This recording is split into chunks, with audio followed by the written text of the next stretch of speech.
আসসালামু আলাইকুম। আমি মোহাম্মদ আব্দুর রহিম। আপনাদের সবাইকে স্বাগতম আমার ইউটিউব চ্যানেলে। আজকে আমরা মাইক্রোসফট এক্সেলের দ্বিতীয় পার্টটা দেখব। মাইক্রোসফট এক্সেলের কিভাবে সেটআপ দেয় এবং কিভাবে কাজ করা হয়, দ্বিতীয় পার্ট। ঠিক আছে বন্ধুরা, আমরা মাইক্রোসফট এক্সেল ওপেন করে নিলাম।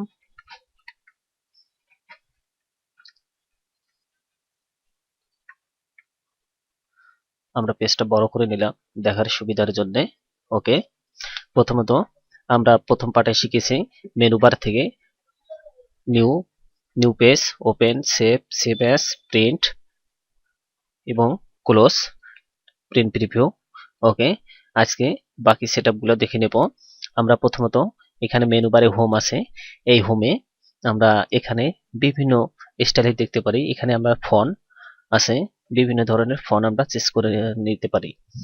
ঠিক আছে, আমরা এখানে যে কোনো একটা লিখলাম।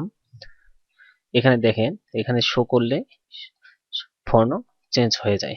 ওকে, এখানে ফন্ট আমরা চেঞ্জ করতে পারি সব সময়ের জন্য বিভিন্ন স্টাইলের। দেখেন এখানে পরিবর্তন হচ্ছে লেখাটার, আমরা ফন্ট এখান থেকে চেঞ্জ করব। ঠিক আছে, এখন ফন্টের কি ধরনের সাইজ নেব, সাইজ নেওয়ার জন্য এই যে অ্যারোটা আছে দেখেন, উপরে অ্যারোট, এই 11 আছে, এই অ্যারোটা ক্লিক করবেন। দেখবেন এখানে যত ইচ্ছা বড় করবেন ছোট করবেন, সেটা আপনাদের ইচ্ছা অনুযায়ী, যেটা আপনাদের দরকার সেভাবে করবেন। ওকে, আমরা প্রথমে ফন্ট ধরে দিলাম, তারপরে ফন্ট সাইজ। ঠিক আছে বন্ধুরা, ফন্ট সাইজ আমি একটু বড় করে নিলাম। Okay, Rahim my channel, please subscribe my channel.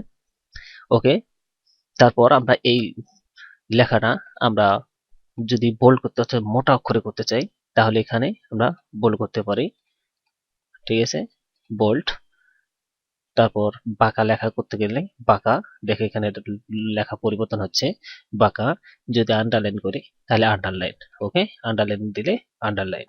তা আমরা আন্ডারলাইন রাখবো না, আমরা ইটালিক ফর্ম রাখবো না, আমরা বোল্ড রাখবো না। যখন প্রয়োজন হবে একটা লেখা হিডিং, তখন অবশ্যই বোল্ড সেটা করে দিতে হয়। ওকে, বোল্ড করার জন্য দ্বিতীয় অপশন এখানে, এটা এই অপশনটা হচ্ছে border, very very important border. ঠিক আছে, আমরা সাধারণত যে আমরা এখানে এক্সেল শিটের যে টেবিল দেখি, এই টেবিলগুলো আমাদের প্রিন্টে শো করে না। দেখেন এখানে যদি আমি প্রিন্ট প্রিভিউ যাই, তাহলে কিন্তু এই টেবিলগুলো কোনো শো করবে না, শুধু জাস্ট ব্ল্যাঙ্ক পেজ। আমরা সেই জন্য সেই টেবিলগুলো শো করার জন্য এখান থেকে যে জয়টা টেবিল, তো যে কয়টা টেবিল আমাদের প্রয়োজন সেই কয়টা টেবিল আমরা সিলেক্ট করে নেব। সিলেক্ট করার পর এখান থেকে টেবিল আসিয়া এই যে অল বর্ডার, ঠিক আছে, অল বর্ডার অবশ্যই ক্লিক করে নেব। অল বর্ডার দিলে তাহলে পুরো আমার টেবিল হয়ে যাচ্ছে। ওকে, তাহলে এখানে প্রিন্ট প্রিভিউ তো আসলে এবার আমরা টেবিল দেখতে পাচ্ছি। ঠিক আছে বন্ধুরা, হ্যাঁ, টেবিল দেখতেছি। তারপর এখানে হচ্ছে কালার, আমরা ব্যাকগ্রাউন্ড কালার যদি করার প্রয়োজন হয়, তাহলে এখানে ব্যাকগ্রাউন্ড কালার, প্রথম ব্যাকগ্রাউন্ড ফিল কালার। ঠিক আছে, তারপর একটা আছে, আমরা এটা ব্লক করার পর আমরা এটার কালার পরিবর্তন করতে পারি, অর্থাৎ ফন্ট কালার। ওকে, এই যে দেখেন ব্যাকগ্রাউন্ড কালার করলাম এবং ফন্ট কালার করলাম। ওকে, তাহলে প্রথমেরটা আমরা, এটা হচ্ছে ব্যাকগ্রাউন্ড কালার আর দ্বিতীয়টা হচ্ছে ফন্ট কালার। ওকে, ইয়েস। তারপর এখানে দেখেন লেখাটা আমাদের যে স্টাইলে লেখা হবে সেটা কোন পাশে কি সাইডে যাবে, আমরা সব সময় মিডলে রেখে কাজ করি।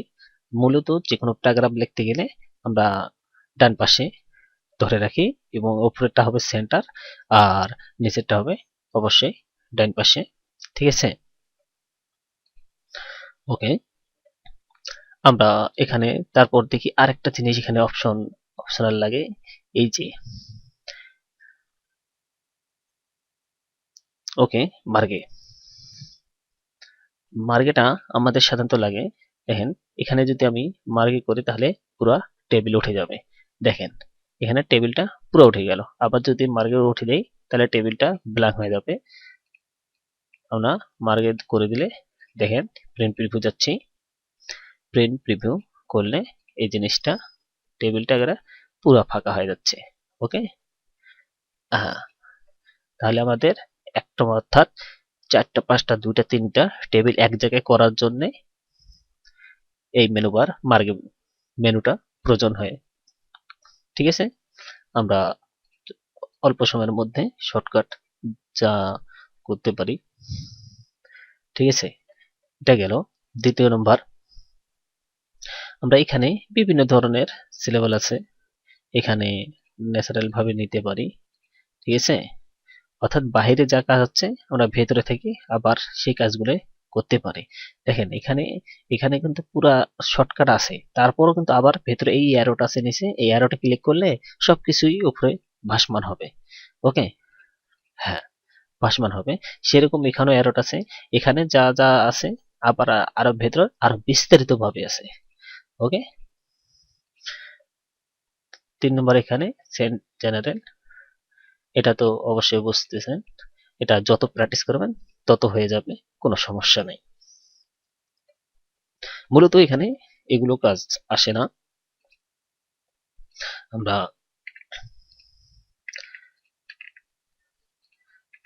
আমাদের কাজে আসে। এখানে আমাদের যদি কোনো নতুন টেবিলের দরকার, তাহলে রো পুরো সিলেক্ট করি, মানে রো দরকার যে রো, তাহলে আমরা এখানে এই যে ইনসার্ট, এটা নতুন রো নেওয়ার জন্য ইনসার্ট। ওকে, ইনসার্ট, ঠিক আছে বন্ধুরা, ইনসার্ট করলে নতুন রো হয়ে যাচ্ছে আমাদের। এখন যেটা নতুন কলাম নিতে গেলে কলামটা এখানে মানে সির এখানে ধরলে, অর্থাৎ এখানে ধরলে ক্লিক করলেই ব্লক হবে এবং তারপর ইনসার্ট। ওকে, নতুন একটা কলাম তৈরি হলো। এখন আমাদের এই কলামটার প্রয়োজন নেই, তাহলে কি করব, এখানে আবার এরকম করে ব্লক করব, করে ডিলেট। ওকে, ডিলেট। আমাদের এই রোটার প্রয়োজন নেই, তাহলে এই পুরো রোটা ডিলিট করার জন্য কি করব, এখানে ডিলিট। ওকে, পয়েন্ট।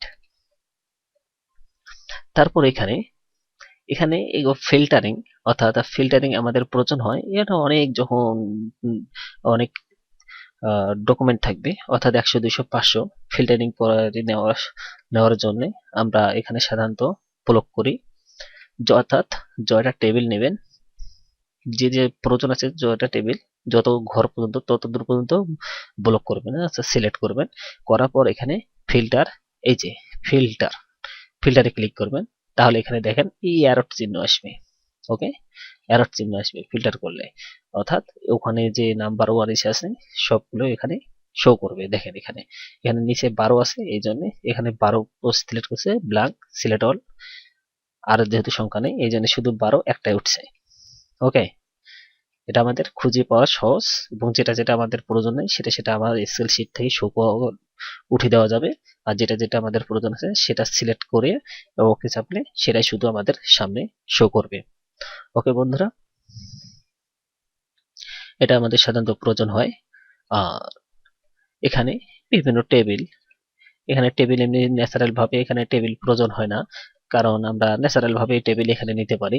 এখানে পিকচার সাধারণত এখানে পিকচারে ক্লিক করবেন, আপনার কম্পিউটারে যেখান থেকে আপনার মাই ডকুমেন্টে বা ডাউনলোডে যেখানে পিকচার আছে সেখান থেকে পিকচার একটা নিয়ে নিতে পারবেন।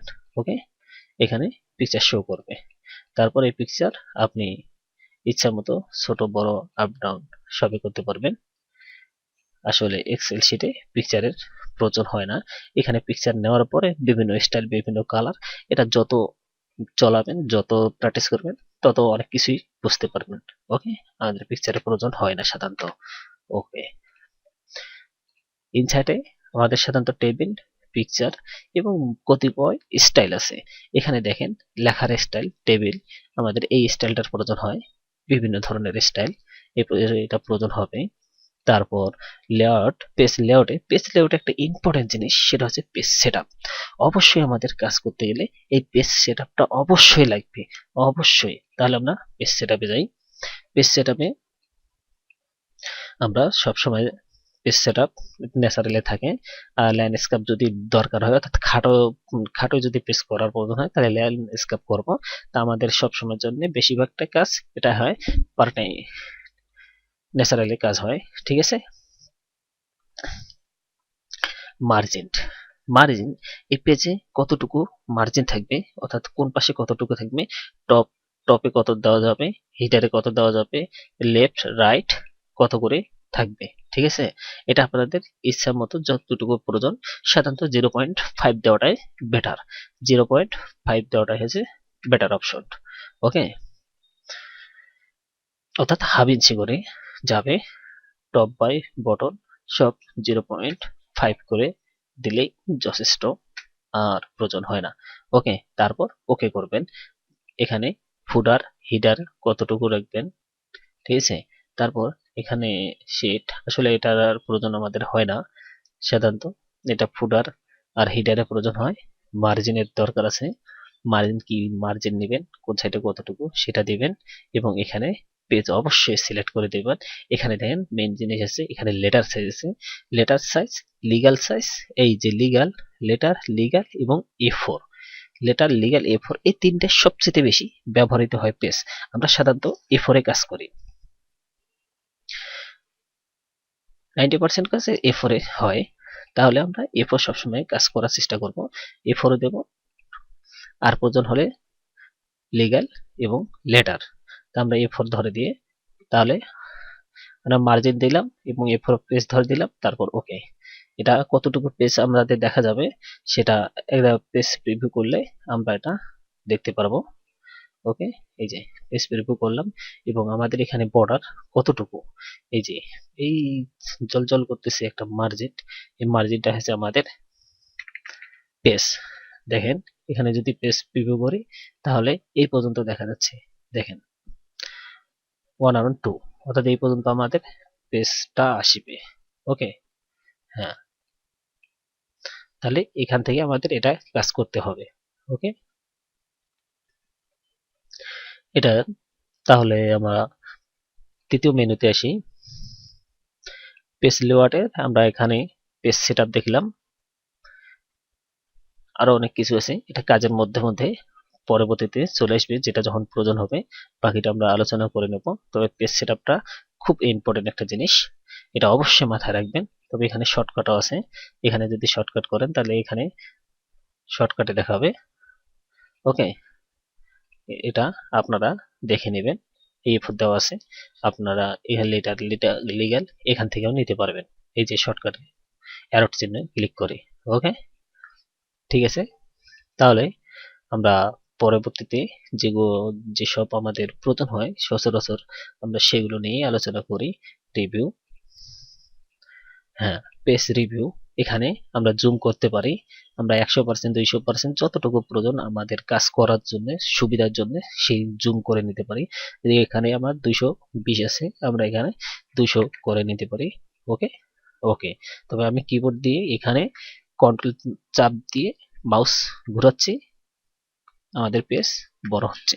ওকে, এখানে জুম, তারপর এখানে আসলে আমাদের এগুলো প্রয়োজন ভেদে এখানে দেখেন এই 4টা অপশন, এই 4টা অপশন একবার একবার করে ক্লিক করলেই আপনারা এটা বুঝতে পারবেন আসলে কি ডিফারেন্স, কি পরিবর্তন হচ্ছে।